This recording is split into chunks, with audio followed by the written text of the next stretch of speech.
जय हिंद दोस्तों, स्वागत है आप सभी का आपके अपनी यूट्यूब चैनल पर।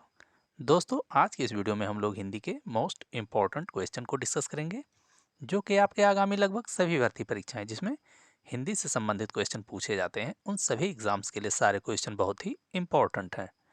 चलिए शुरू करेंगे इस वीडियो को। पहला क्वेश्चन इस वीडियो का, वा वर्ण का उच्चारण स्थान है। बात करें वा वर्ण के उच्चारण स्थान की, तो ऑप्शन डी राइट हो जाएगा, दंतोष्ठ। वा वर्ण का उच्चारण स्थान दंतोष्ठ होता है।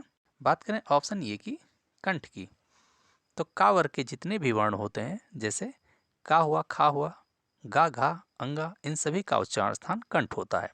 इसके साथ साथ छोटा और बड़ा आ का उच्चारण स्थान भी कंठ होता है। बात करें ऑप्शन बी की, तालु की, तो छोटी और बड़ी, इसके साथ साथ चा वर्ग के जितने भी वर्ण होते हैं, जैसे चा, छा, जा, झा, या, इन सभी का उच्चारण स्थान तालु होता है। अगला क्वेश्चन,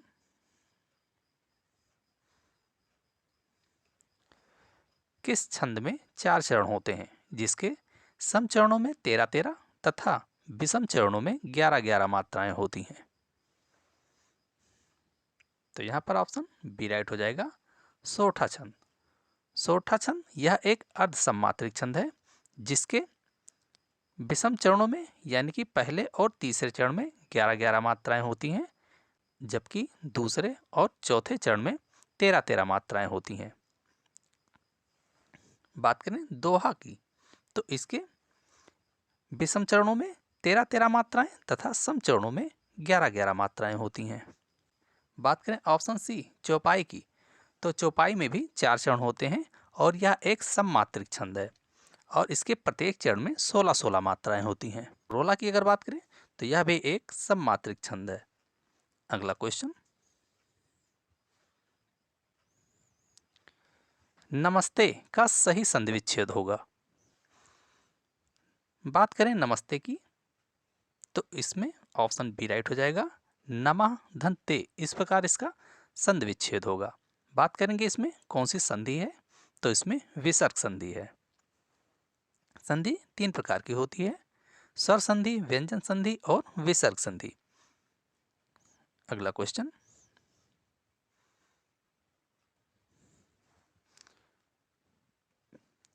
मैं सुबह जल्दी उठता हूं, वाक्य के रेखांकित शब्द में कौन सा सर्वनाम है?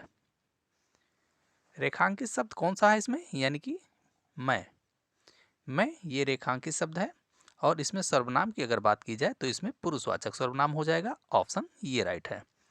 पुरुषवाचक सर्वनाम भी 3 प्रकार के होते हैं, उत्तम पुरुष, मध्यम पुरुष और अन्य पुरुष, जिसमें अगर मैं की बात की जाए तो ये उत्तम पुरुष सर्वनाम है। सर्वनाम कुल 6 प्रकार के होते हैं। 6 प्रकारों की अगर बात कर लें कि कौन कौन से होते हैं, तो जिसमें पुरुषवाचक सर्वनाम, निजवाचक सर्वनाम, निश्चयवाचक सर्वनाम, अनिश्चयवाचक सर्वनाम, प्रश्नवाचक सर्वनाम और संबंधवाचक सर्वनाम, ये 6 प्रकार के सर्वनाम होते हैं। अगला क्वेश्चन है, राम रोज भोजन करके विद्यालय जाता है, इस वाक्य में कौन सी क्रिया है? इस वाक्य में क्रिया की अगर बात की जाए तो इसमें ऑप्शन डी राइट हो जाएगा, पूर्वकालिक क्रिया। जब कर्ता एक कार्य को समाप्त करके तत्काल दूसरा कार्य प्रारंभ कर देता है, तो जो पहली क्रिया होती है उसे पूर्वकालिक क्रिया कहा जाता है। प्रेरणार्थक क्रिया की अगर बात करेंगे, तो जब कर्ता कोई कार्य खुद न करके किसी और से करवाए या उसे करने की प्रेरणा दे, तो वहां पर प्रेरणार्थक क्रिया होती है। अगला क्वेश्चन, निम्नलिखित में से कौन सा वर्ग अल्प प्राण वर्ण का है? बात करें अल्प प्राण वर्ण की, तो ऑप्शन बी राइट हो जाएगा, चा, जा और या, ये तीनों अल्प प्राण वर्ण हैं।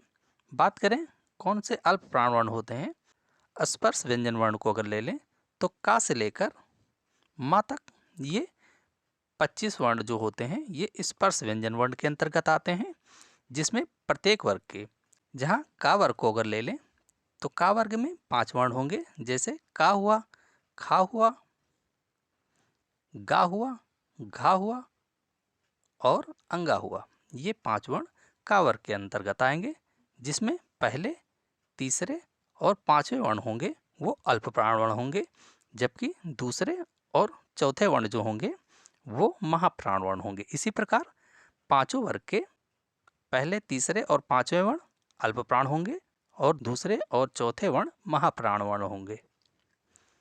अगले क्वेश्चन की तरफ चलेंगे। निम्न में से स्वर संधि का कौन सा एक भेद नहीं है? बात करेंगे इनमें से कौन सा स्वर संधि का एक भेद नहीं है, तो ऑप्शन सी राइट होगा, अनादि संधि।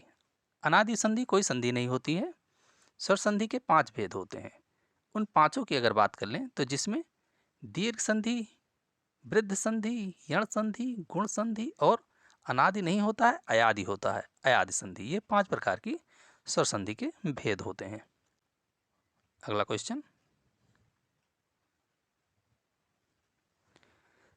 सप्ताह में कौन सा समास है?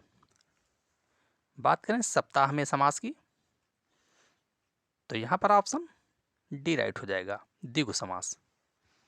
सप्ताह में द्विगु समास है।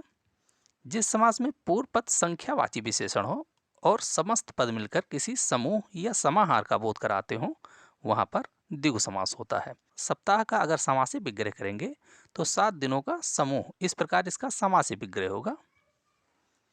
समास कुल 6 प्रकार के होते हैं। अगला क्वेश्चन, कर्म के आधार पर क्रिया कितने प्रकार की होती है?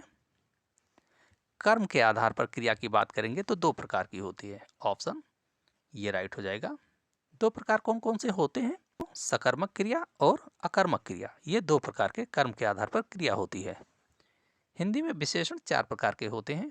कौन कौन से 4 प्रकार होते हैं? जिसमें बात कर लें, जिसमें गुणवाचक विशेषण, परिमाणवाचक विशेषण, संख्यावाचक विशेषण और सार्वनामिक विशेषण, ये 4 प्रकार के विशेषण होते हैं।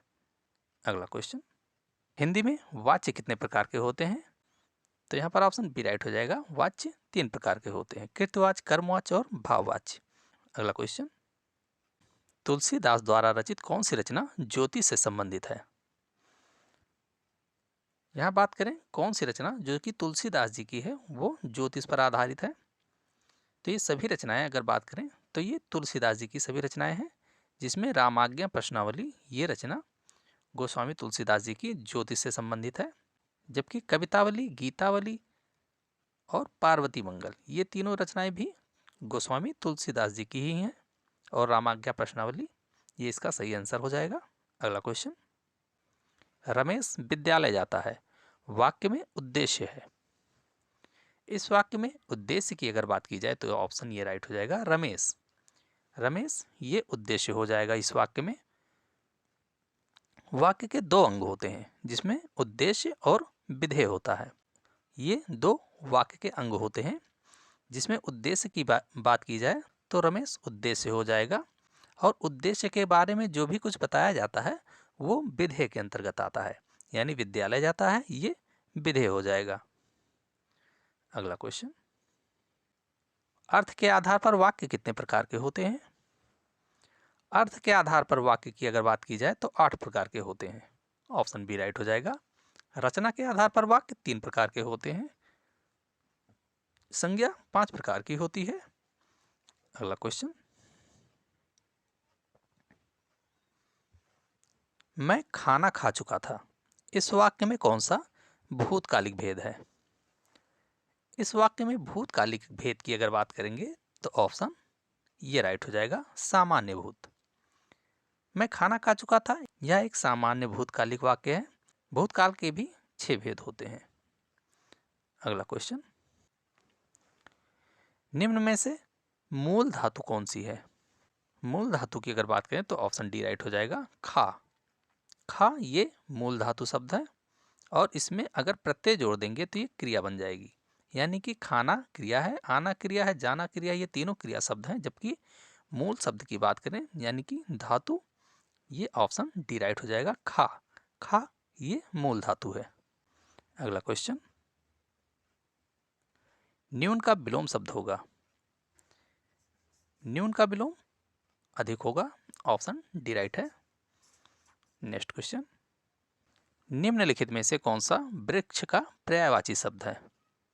बात करें वृक्ष के पर्यायवाची शब्द की, तो ऑप्शन डी राइट हो जाएगा, उपर्युक्त सभी, क्योंकि अगम, बिटप और द्रुम ये तीनों ही वृक्ष के पर्यायवाची शब्द हैं, इसलिए ऑप्शन डी राइट हो जाएगा, उपयुक्त सभी। अगला क्वेश्चन, अन्य से अनन्या किसकी रचना है? तो ये प्रभा खेतान की रचना है, ऑप्शन बी राइट हो जाएगा। यामा गिल्लू मेरा परिवार ये रचनाएं महादेवी वर्मा की हैं। वीरों का कैसा हो बसंत ये रचना सुभद्रा कुमारी चौहान की है। अगला क्वेश्चन, अकल पर पत्थर पड़ना का अर्थ है? अकल पर पत्थर पड़ना मुहावरे का अर्थ, ऑप्शन बी राइट हो जाएगा, बुद्धि भ्रष्ट होना, ये अकल पर पत्थर पड़ना का अर्थ है। तो दोस्तों ये वीडियो कैसा लगा इसे कमेंट बॉक्स में जरूर बताएं। अगर वीडियो पसंद आया हो तो वीडियो को लाइक करें, शेयर करें और चैनल जरूर सब्सक्राइब करें। धन्यवाद।